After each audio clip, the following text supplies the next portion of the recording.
En esta cápsula vamos a hablar de la diferencia de notación que se encuentra en el Serway y en otros textos, particularmente al referirnos a campos eléctricos y campos magnéticos y cómo decaen respecto a R cuadrado y en otros textos decaen como R cubo. ¿Qué debe aparecer en el denominador? ¿Un 2 o un 3? Para comenzar, a ver, lo primero, en el capítulo 23 del libro Raymond Serway, Física para Ciencias e Ingeniería, aparece el formalismo coulombiano, tanto cuando aparece la fuerza de Coulomb entre dos cargas, como el campo eléctrico debido a una carga. Y de manera análoga, en el capítulo 30, cuando ya hablamos de campos magnéticos, es el campo magnético generado en cierta posición respecto a la ley de Biot-Savart. Revisemos el campo eléctrico.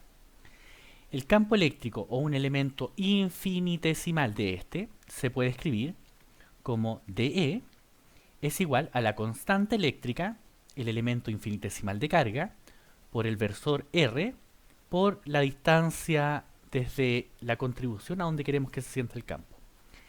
Escrito de otra manera, el campo eléctrico se puede expresar como 1 partido por 4 pi epsilon sub 0, donde está la permitividad del espacio libre en el vacío, el elemento infinitesimal y el decaimiento R cuadrado. Pero en otros textos, y como se trabaja en esta cátedra de electricidad y magnetismo, nos encontramos que hay en el numerador un valor al cubo y no al cuadrado. Entonces hay algunas diferencias, tanto cuando se plantea respecto al campo eléctrico, si es por R cuadrado como aparece en el Serway, o R cubo, como lo estamos planteando. Y de igual manera, en el campo magnético aparece un R cuadrado y en otros textos, y tal como se plantea en el curso, aparece un R cubo. Entonces la pregunta es, ¿son ecuaciones diferentes? ¿Responden a fenómenos diferentes? ¿O son las mismas ecuaciones? De eso trata esta cápsula.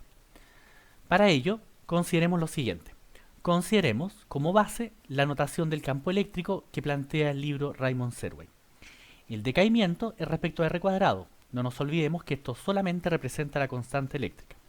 Un decaimiento como R cuadrado, donde esto es el módulo del vector entre donde está la contribución y donde está el campo.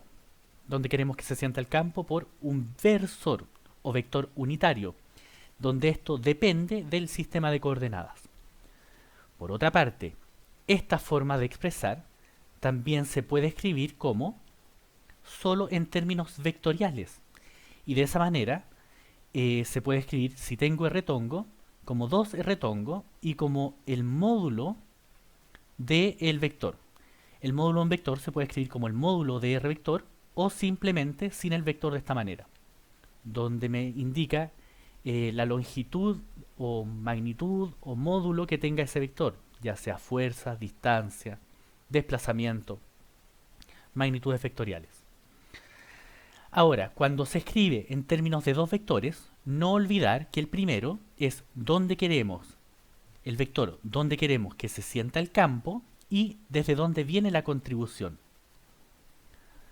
Ahora, cualquier vector se puede escribir de la siguiente manera y se debe escribir de la siguiente manera. El vector R es igual al módulo del vector R por su versor. Es decir, está su magnitud y acá está su dirección y su sentido. Por otra parte, expresado en términos de dos vectores, se expresa de la siguiente manera. No olvidemos que la suma de dos vectores me da un nuevo vector y la resta de dos vectores también me da un nuevo vector.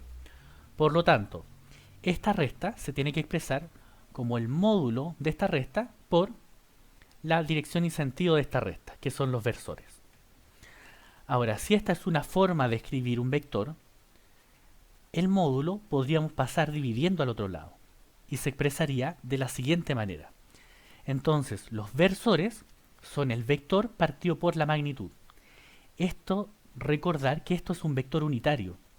Lo que estamos haciendo es normalizar, es decir, la longitud de este nuevo vector será 1, pero es otra forma de escribir los versores. Los versores me indican la dirección y el sentido hacia donde apunta ese vector, que en otras palabras puede ser el I tongo, J tongo, K tongo, en coordenadas cilíndricas sería teta tongo, sería R tongo, Z tongo o K tongo, etcétera, pero son los vectores unitarios, pero simplemente una forma de escribir el vector. Ahora, si observamos la ecuación de arriba y sustituimos los versores por estos elementos, nos queda lo siguiente. Estamos expresando esta ecuación y sustituimos. Entonces podemos multiplicar por los vectores y abajo podemos multiplicar el módulo. Y de esta manera me queda el módulo al cubo y me queda en términos de vectores.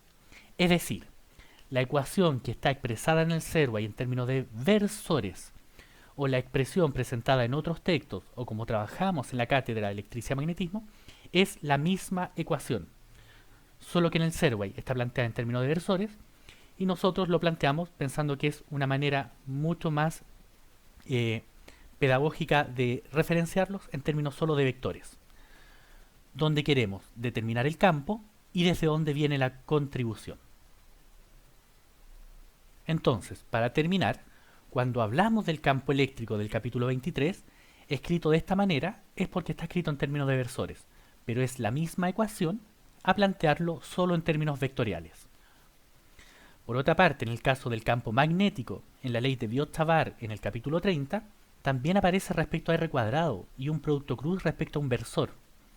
Si eso puede presentar ciertas complejidades, lo que recomendamos es escribirlo solo en términos de vectores.